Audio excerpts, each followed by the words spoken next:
Knock on the doorbell. Ring doorbell. We need you.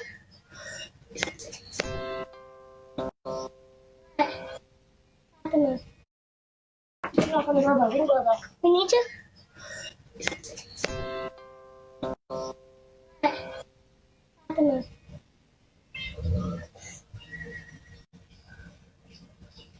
What's going on?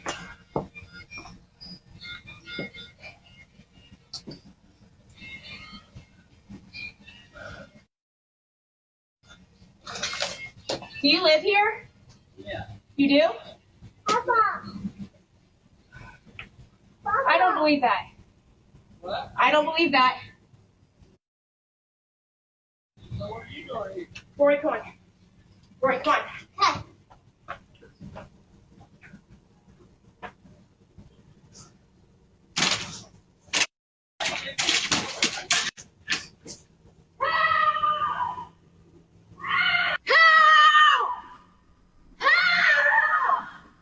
Hey. Did someone come here? That was my wife. Somebody chased her up here. And she had kids. Who chased her? She said somebody in a There was a silver guy in truck. a gray truck, and he came So around the corner, I don't know if you guys have a I was reading. in the street, and so I come up, and I just have my kids, and so I'm like gonna pretend that I'm coming home, and so I pull up and I start walking to your back gate, and he stops here and he goes, "Are you looking for someone?" And I said, "Nope," and then he sat here, and I was like, "I need to get in." Well, that's my husband. That's why he lives here. Yeah. He lives here. So he came in and he said there's a lady screaming. And I'm like, that's... She got all worried. That some. Scared the crap out of me. How? Yeah. I'm so sorry. How did he scare you, I though? had a feel. I just seen her in the driveway and I was like, are you looking for somebody? Because I was pulling up out And I home. saw someone walking in our driveway, too. And I'm like, why is someone walking in our driveway? Well, I'm Oh, there sorry. we got it. All right, sorry. What? I don't. She said that someone was following her. So you were walking from there? No, you came this way, didn't you? No, I came down this street right here. Yeah. And I was riding slow because I'm looking at our Christmas lights. Well, you just have to understand my point of view. Being by myself with two kids, I just saw a car coming, and so I was like, oh, it scared me, and so I just pulled up here, and I kept thinking, this could be his house. But you didn't say, this is my home. You just said, are you looking? And I was like, I did. When you was on the porch, you asked me, did I live here? I said, yeah. And you said, no, you don't. And you said, I don't think you do. It was obviously you could tell that I was really caught off guard. Like I'm pulling in my, it's like I'm pulling in my house. Like this is not this neighborhood is probably one of the best neighborhoods in Ohio. It is. I don't, you don't have to worry about stuff like that. Well, I'm very sorry. I really hope that you're not upset with me. Come on, baby. Go in the house. Let's go. You told me that I didn't. You said you didn't think I live here. It was That, the way that you were talking. I was so caught off guard. I'm so A few moments later. So I want to jump on here because my Facebook is public, and for those of you guys who are telling me that I owe a public apology, one, I will not apologize for making any sort of racist remark. I am the furthest thing from a racist. I will, however, apologize that my expression could ever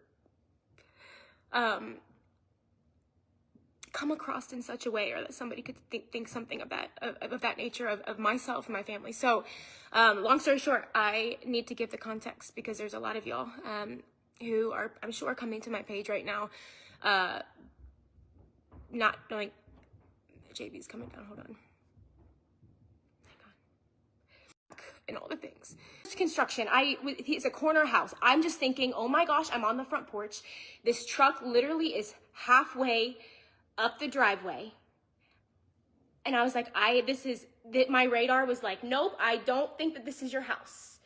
And so I said, I don't believe that this is your house. And so I'm starting to unbuckle cash, and I grab and I freak. I go, Rory, run. And so I take off the porch and I literally run as fast as I can, screaming at the top of my lung. I'm getting all these messages, I'm so sorry. Screaming at the top of my lung. I have never, ever, ever screamed the way that I screamed. And I'm running through the front yards of everybody, praying that the Ring doorbell would capture us. Finally, to get to a woman's house, I'm bang on the door. And at this point, I'm dialing 911, and I said, can I please come in? And the woman said, yes, come in. And so I'm standing there, I'm talking to the sheriff, and more than anything, I was not looking for him to come to my rescue at this point. My husband was gonna come. I'm in this woman's house, the door is closed, and I tell the man, he said, do I need to come out? And I just said, no. I said, I was just calling to let you know that this just happened. My husband's gonna come get me. And he says, he asked me if I wanted him to come out, and I said no. And so the woman then, I was at her house, she literally asked me and said, she said, I don't know how to ask this. She goes, but was it a black man? Because she goes, it's a black family that lives there. And I said, no, I believe that this is a white man. He was a white man in a truck, a young white man is what I said. And she said, okay. She goes, because that's a black family that lives there. And I said, no, I don't think that it was a black man. And then when my husband got there, I stood out front, and we're still trying to get the Ring doorbell footage of me talking to my husband.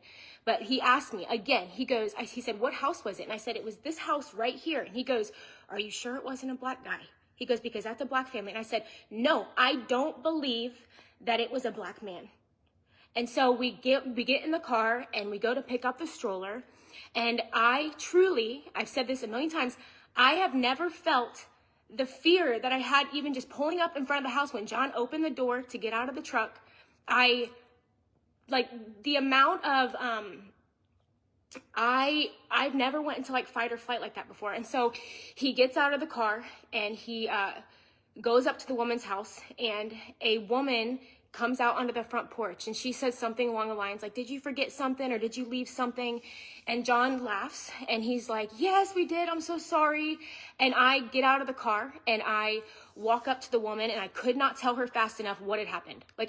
She walks out on the porch, and I jump out of the car, and I said, oh my gosh, yes, there was a man. And John was the one that said, a man was following her, chasing her, following her is what I said. I use the word chasing, following me. And, so she said, I jumped out of the car and I said, I'm so sorry. I said, literally, I was pretending that your house was my house. I was walking up the driveway, and then I was like turning in. I was pretending that it was yours. And she goes, yeah, that was my husband. And so he ends up coming out, and he's like, I told you this was my house. And at that point, I literally started, I said, I'm so sorry. I said, I am so sorry. And I told him, I said, sorry. I said, I'm so sorry. And then, I said, this is your house. That was my words. I said, I'm so sorry. I said, this is your house. I said, I truly kept thinking like, maybe this is his house. Maybe this is his house. And he says, well, I told you this was your house. And I said, you have to understand. I said, I'm so sorry. I said, it was such an awkward encounter. I said, the truck was like starting to slow behind me, and I'm out here with my little girl and my son, and I said, I'm a mom, and it was dark. And he said, but I told you that this was my house. He says, I was driving slow because I was looking at my Christmas lights. And once again, I said, I am so sorry. And they truly, they did not take my apology. And that night, I went home. And so if you guys saw on Instagram, I shared the story twice. The only reason that I shared the story is because I was heartbroken, and it was a really scary night. I've always shared everything on Instagram. And so that night, after that whole instance happened, I literally was sitting on the steps, first of all, and John kept trying to talk to me. I kept telling him I was so sorry.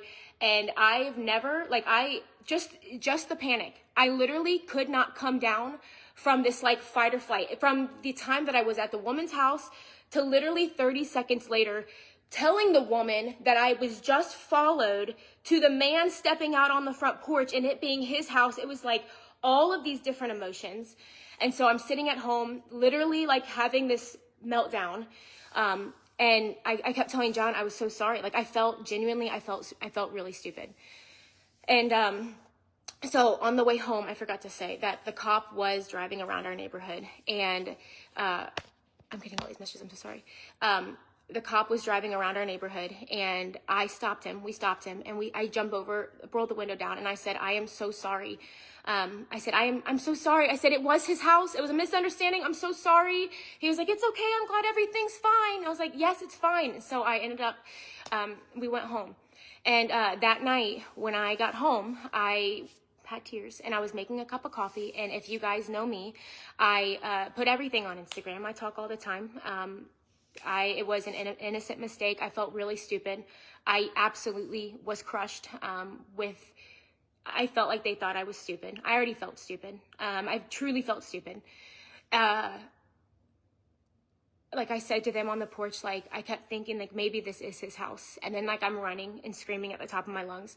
And so yeah, like I felt dumb for sure. So I went on Instagram in my story. I still have it archived and I like have tears and I'm making a cup of coffee. And I said, I was like, man, you like talk about a night. I'm like, man, my night just completely took a left turn. And I was like, you know, super scary. I was like, I'll have to fill you guys in later. So I went live that night. And then I went live again the next morning. And I have to tell you guys, I have been on social media long enough to know that there's a lot of scrutiny. And so by me going live, I did not think that I was doing anything wrong. I was sharing the story of what happened, better safe than sorry, how scary it was, just what I went through. Like, that's the only reason that I went live. At the end, I talked about how I felt stupid and how this couple, like twice I apologized and nothing came of it. And so, yeah, that crushed me. I did feel really stupid. So that is the story of that night.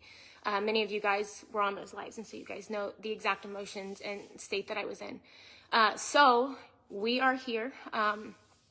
And it wasn't until about 2 weeks ago, maybe a little less than that, that John was sitting in the living room, and he called me the day prior, and he asked me a question about, you know, did you ever say, like, he said, did you tell the woman that he was black? And I said, no, I told her that I thought he was a young white man. He's like, I thought so. And I was like, that was really weird that he called and asked me that. So the next morning, I was doing my morning reading, and he sits down in front of me, and he's like, we have to talk. And so he told me that there had been a letter floating around our neighborhood that had been posted in our mailroom that had said something about a racist profiling in the neighborhood. And so, of course, you throw racism into the mix, it gets really yucky. And that was the furthest thing from what it was, to the point of literally, we have a handwritten letter from the woman's house that I went to. I'm trying to get the Ring doorbell footage of me standing on the porch telling John when he asked, you know, are you sure it wasn't a black man? And I said, I think it is a young white man. But she wrote a letter. She was like, I'm happy to speak on your behalf. You absolutely told me that you thought it was a white man. And so we had 2 days in a row, the letter was posted in the mailroom saying that there was a racist profiling, not mentioning our name, but it was in reference to that night. It was taken down 2 times. When I was at the store, I followed 20 minutes home, and my car was broken into when I was at the store. And when I was a little girl, we had a man banging on our door and helicopters hovering over our home. So, did I overreact? Yeah, maybe a little bit.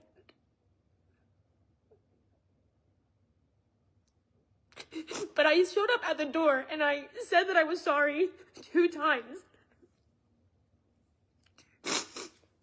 People are going as far as saying they're not genuine apologies, that I'm out to get them for whatever reason that is. I don't know how it could be twisted that way when I literally thought he was a white man. So I knew it wasn't going to stop there, but the Facebook page stuff was deleted. Not me ever asking for any of it to be deleted. I made a public apology to them through the video to a whole Facebook page of almost 500 residents in our neighborhood. And then I posted in the comments multiple times when people were just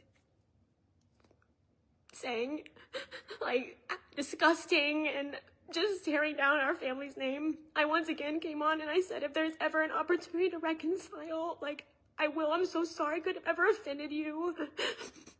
And so I've absolutely apologized multiple times. It's not been accepted. So now I woke up today and John starts sending me screenshots of people going on all of my social media channels. And I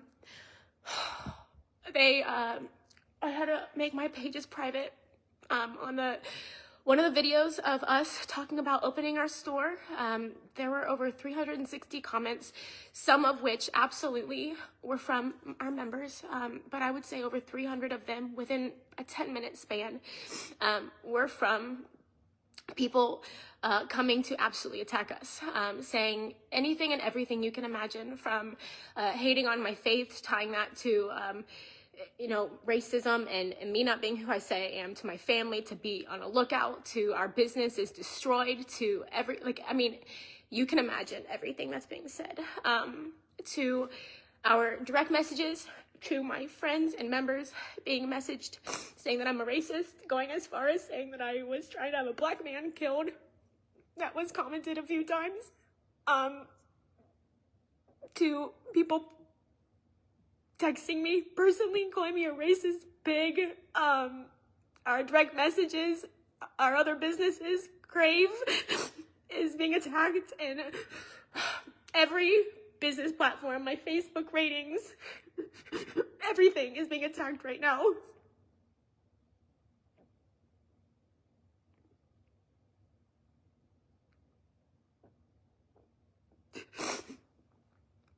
So,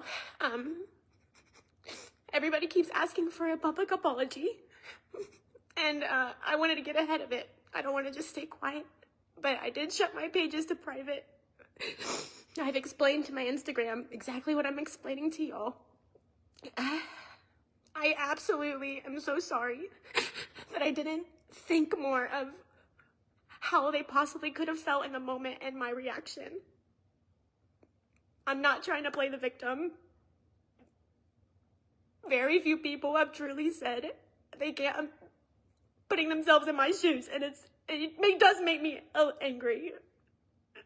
It does, if I'm being completely honest, and I'm trying to be so slow to speak. And I have said multiple times how stupid I felt. I even looked at him, like I said, when he came out on the porch. And I said, oh my gosh, this was your house. And I said, I kept thinking to myself, what if this is his house? But pulling up behind me, whether it's to look at your Christmas lights or not, I didn't know that. All I knew was it was dark. I had my kids. You're talking to me. You're continuing to talk to me. Now you're backing in this driveway. And then I asked if it was his house. And he said, yeah. I didn't believe it at that point. This was getting so awkward. I just continued to feel like I was getting pursued more and more. It had nothing to do with the color of his skin. He could have been purple, orange, whatever. He was a man in a truck pursuing me. The tone of his voice was not welcoming or comforting at all. And so, yes, I panicked. Did I overreact? I don't think so. So,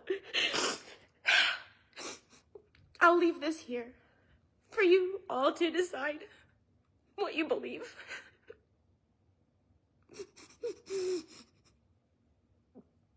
But I don't know if the owners will watch this, or the people who have decided to come alongside them. I don't think I'm in a position of trying to win hearts anymore. I've made many apologies and they weren't accepted, so I don't think it's about an apology anymore.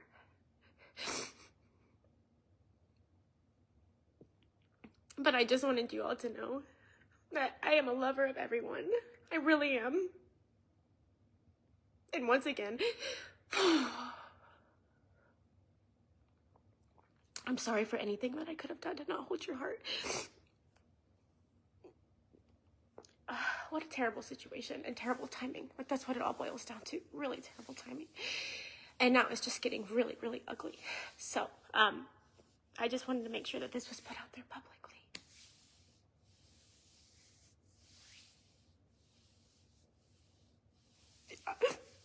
You're being very sweet. Thanks.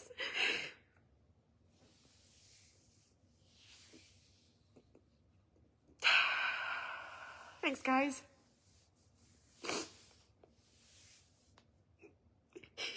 I just sit here and I'm like, man, is there like anything that I could say just to like make people drop it? I just don't think there is. I just think it's just gonna hang there for a minute.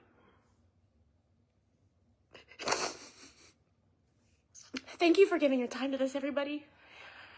It's not y'all's issue at all. So, I love you. If you guys start messaging me and stuff, the reason I'm not responding is we're supposed to be celebrating John's birthday today. So I'm gonna try really hard to stay away from all of this and be present with the kids because we have not been very present with them. My mind has been super tied up. Okay.